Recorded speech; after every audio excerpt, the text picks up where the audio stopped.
तो आदाब नमस्कार गुड इवनिंग सत श्री अकाल। आप सभी लोग का स्वागत है क्राइम की कथा के इस चैनल पे। उम्मीद करता हूँ आप सभी लोग खुशहाल होंगे। मध्य प्रदेश के भोपाल की रहने वाली एक लड़की जिसका नाम हर्षा रहता है, 5 भाई बहनों में एक थी। सभी भाई बहनों की शादी हो जाती है लेकिन हर्षा की अभी तक शादी नहीं हुई थी। माता पिता उसकी शादी के लिए लड़का ढूंढ रहे थे लेकिन उसको कोई लड़का पसंद नहीं आ रहा था। इसी बीच उसके पिता की मौत हो जाती है और जो उसकी माँ रहती है वो जल्द से जल्द, जब तक वो जिंदा रहे उसके पहले ही उसकी शादी करना चाहती थी। वो लड़के की तलाश में इधर उधर ढूंढती रहती है लेकिन कोई लड़का मिल नहीं रहा था ऐसा जिससे हर्षा की शादी हो सके। हालांकि हर्षा के अंदर कोई प्रॉब्लम नहीं थी, ऐसी कोई प्रॉब्लम नहीं थी कि इसको कोई लड़का नहीं मिले। जो लड़का मिलता था वो उसकी बड़ी बड़ी डिमांड होती थी। कोई गाड़ी मांगता था, कोई ये कहता था, कोई वो कहता था। इस तरह की जब बातें कहते थे तो परिवार वालों की इतनी कैपेसिटी नहीं थी कि वो उन सभी डिमांडों को पूरा कर सकें, जिसकी वजह से उसकी शादी नहीं हो पा रही थी। जिसके बाद एक लास्ट में एक दिल्ली का एक लड़का रहता है जिसका नाम राहुल रहता है। सब कुछ जो भी चीज़ें होती हैं, डिमांड होती हैं, उसको परिवार वाले पूरा करते हैं और हर्षा की शादी राहुल से हो जाती है। शादी हो जाती है, सब कुछ ठीक ठाक रहता है, जो भी परिवार में चीज़ें होती हैं वो सब चीज़ होती हैं। लेकिन शादी के करीब 2 महीने ही बीते थे, जो राहुल रहता है वो हर्षा को मारना पीटना और दहेज के लिए बार बार परेशान करने लगता है। वो बोलता है अपनी माँ से पैसे मांगो, अपने भाइयों से पैसे मांगो, मुझे एक नई बाइक चाहिए। इस तरीके की चीज़ें वो बोलने लगता है। जब इसका शादी तय हुआ था हर्षा का उस लड़के से, राहुल से, तब उसकी एक मोबाइल की दुकान थी, सब कुछ था, लेकिन उसने शराब के चक्कर में सब कुछ बेच डाला। खैर, ये सब चलता रहता है और हर्षा जो भी जैसे भी करके उसका जो भी वो जुल्म करता था उसको सहती रहती थी। इसी बीच इनका एक लड़का होता है जो पहला बेबी होता है। बेबी हो जाता है, हर्षा को लगता है अब सब कुछ ठीक ठाक हो जाएगा। जो राहुल है वो पीना खाना थोड़ा कम कर देगा, लेकिन राहुल अपनी हरकतों से बाज नहीं आता है। वो बार बार हर्षा को मारना पीटना और जो भी उससे हो सकता था वो सारी चीज़ें वो करता रहता था, उसको मारता पीटता रहता था। मोहल्ले वालों के सामने उसको, सबके सामने जलील करता रहता था। हर्षा इन चीज़ों से बहुत परेशान हो गई थी। जिसके बाद एक दिन गुस्से वो पुलिस स्टेशन जाती है और अपनी आपबीती को इंस्पेक्टर के सामने रखती है। इंस्पेक्टर एक टीम को घर पे भेजते हैं और तुरंत राहुल को पकड़कर थाने लेकर आया जाता है। वहाँ उसकी अच्छी से कुटाई होती है और दहेज का धारा, मतलब जो एफआईआर होता है, वो लिखने के लिए बोल देते हैं। लेकिन राहुल नहीं, गिड़गिड़ाने लगता है, रोने लगता है और हर्षा से माफ़ी मांगने लगता है। जिसके बाद हर्षा उसको माफ़ करती है और वो दोनों घर आ जाते हैं। 2-4-6 महीने सब कुछ ठीक ठाक रहता है, लेकिन एक दिन जब राहुल बहुत ज़्यादा शराब पी कर आया था रात में, वो हर्षा को मारने लगता है, पीटने लगता है और उसके बाद उसी रात में ही हर्षा को अपने घर से बाहर निकाल देता है और बोलता है यहाँ से चली जाओ। हर्षा रोती लगती हुई स्टेशन जाती है और स्टेशन से फिर वो अपने गांव भोपाल आ जाती है। भोपाल आ जाने के बाद अपने माँ बाप और सभी लोगों से जितनी भी उसके साथ एक प्रताड़ना हो रही थी दहेज के लिए, जो जो वो राहुल उसको परेशान करता था, उसके परिवार वाले परेशान करते थे, वो सारी बातें अपनी माँ और भाई बहनों से बताती है। जिसके बाद परिवार वाले ये आइडिया देते हैं कि तुम कोर्ट में जाओ और एक अर्जी दे दो कि ये राहुल और उसके परिवार वाले तुमको ऐसे ऐसे परेशान करते हैं। हर्षा कोर्ट पहुंच जाती है और वहां जाने के बाद एक तहरीर दे देती है कि मेरे साथ ऐसा ऐसा होता है और ये बात होती है। उसकी जब सुनवाई की तारीख आती है तब वो कोर्ट में पहुंचती है और अपनी जो भी उसके साथ हो रहा था वो सारा चीज़ जज के सामने रखती है। जज के सामने रखती है, फिर राहुल के घर पर नोटिस पहुंचता है, राहुल को कोर्ट में बुलाया जाता है। 14 फरवरी 2020 की तारीख थी जब पहली बार राहुल कोर्ट में गया था। उस समय हर्षा 6 महीने की प्रेग्नेंट रहती है। पहले भी उसका एक बेबी हो चुका था और दूसरा वो 6 महीने की प्रेग्नेंट थी। जिसके बाद वो कोर्ट में बोलती है कि ये मुझे बहुत प्रताड़ित करते हैं इसके परिवार वाले। इसके लिए मुझे, जो मेरा बेबी है उसके लिए मुझे 50,000 रुपये भत्ते के तौर पे दिया जाए ताकि मैं अपने जो होने वाला बच्चा है उसकी देखभाल कर सकूं, उसका अच्छे से जन्म हो सके। कोर्ट इसकी बात सुनती है और राहुल के ऊपर 50,000 रुपये का फाइन मारती है और बोलती है कि 1 हफ्ते के अंदर ये पैसे हर्षा को मिल जाना चाहिए, अदरवाइज़ तुमको जेल जाना पड़ेगा। पहली सुनवाई होती है और कैसे भी करके राहुल 50,000 रुपये का जुगाड़ करता है। जुगाड़ करने के बाद वो हर्षा के घर पे वो पैसे पहुंचा देता है। लेकिन कोर्ट कचहरी और बाकी चीज़ों का चक्कर अब बार बार राहुल को पड़ गया था। ये बार बार कोर्ट में जाना और ऐसे ऐसे मामले में ये फंसता जा रहा था। इसको भी समझ में आ गया था, जो इसका वकील था वो समझाता है कि अब तुमको कैसे कितना भी कोशिश कर लो, तुमको जेल जाना तुम्हारा तय है। साथ ही साथ तुम्हारे माँ, तुम्हारे बाप, तुम्हारे जो भी परिवार के लोग हैं, सब लोग का जेल में जाना तय है। कोई भी बचेगा नहीं, क्योंकि ये दहेज प्रताड़ना का केस है। मैं कितना भी कोशिश कर लूँ तुम लोग बचने वाले नहीं हो। 14 फरवरी 2020 का ये मामला था और ये केस जाते जाते मई जून तक चला गया था। उस समय कोरोना अपनी पीक पर था। इससे होता ये है कि जो कोर्ट कचहरी और बाकी जो भी कार्यक्रम थे ये सब बंद पड़ गए थे, ठप पड़ गए थे। कोरोना के टाइम में जो भी काम हो रहा था वो ऑनलाइन हो रहा था, वीडियो कॉन्फ्रेंसिंग के ज़रिए। जो भी मुकदमे थे, बहुत ही जो अर्जेंट मुकदमा था, जो बहुत ही बड़ा केस था, उसकी जांच पड़ताल और जो भी सुनवाई होनी रहती थी वही होती थी। बाकी सारे मुकदमे वहीं के वहीं धरे पड़े थे। इसी बीच जब ये राहुल को ये एक दिन टीवी पे देख रहा था, तब इसको एक आइडिया आता है। वो देखता है कि कोरोना के जो मरीज़ हैं, जिनकी जब मौत हो जाती है तो परिवार के लोग उनका जो शव होता है उसको लेके नहीं जाते हैं।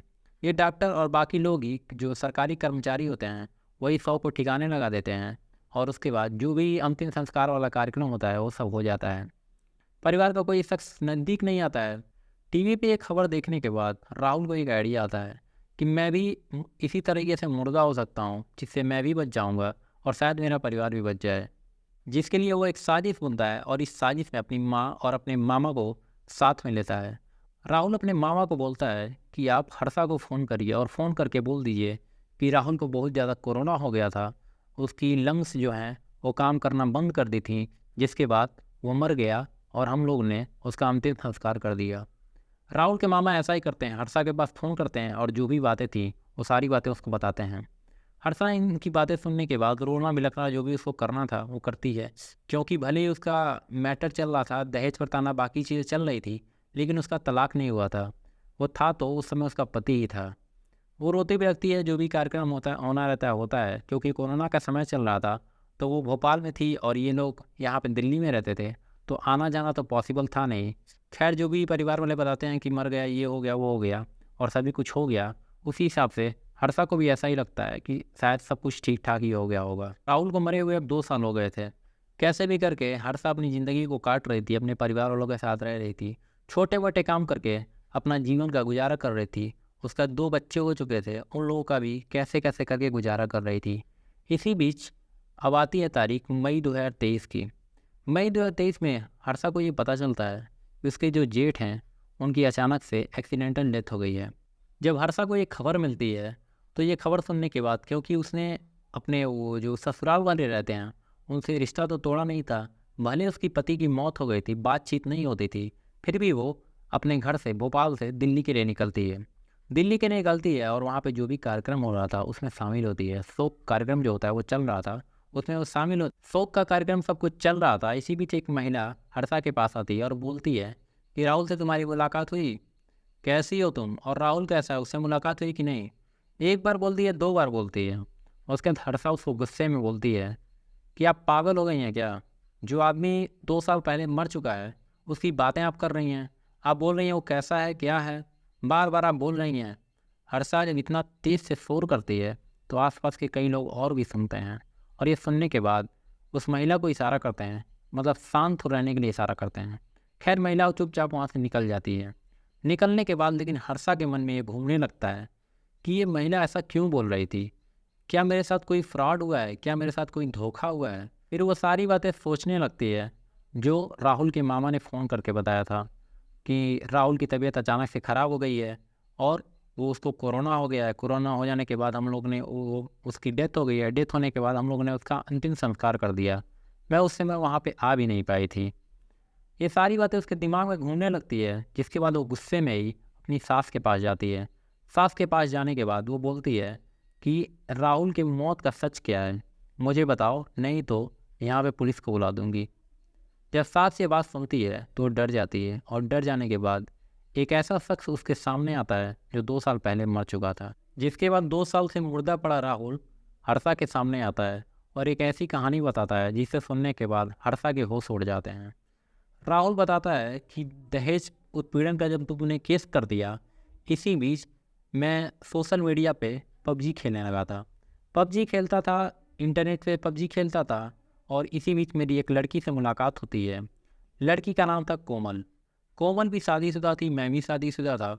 पबजी पे मुलाकात होती है, हम दोनों की दोस्ती हो जाती है और दोस्ती आगे चल के प्यार में बदल जाती है। इसी बीच टीवी पर एक दिन मैं एक खबर देखता हूँ कि कोरोना के जो पेशेंट हैं उनको देखने के लिए कोई सामने नहीं आता है, ना परिवार वाले आते हैं, ना कोई पड़ोसी आता है।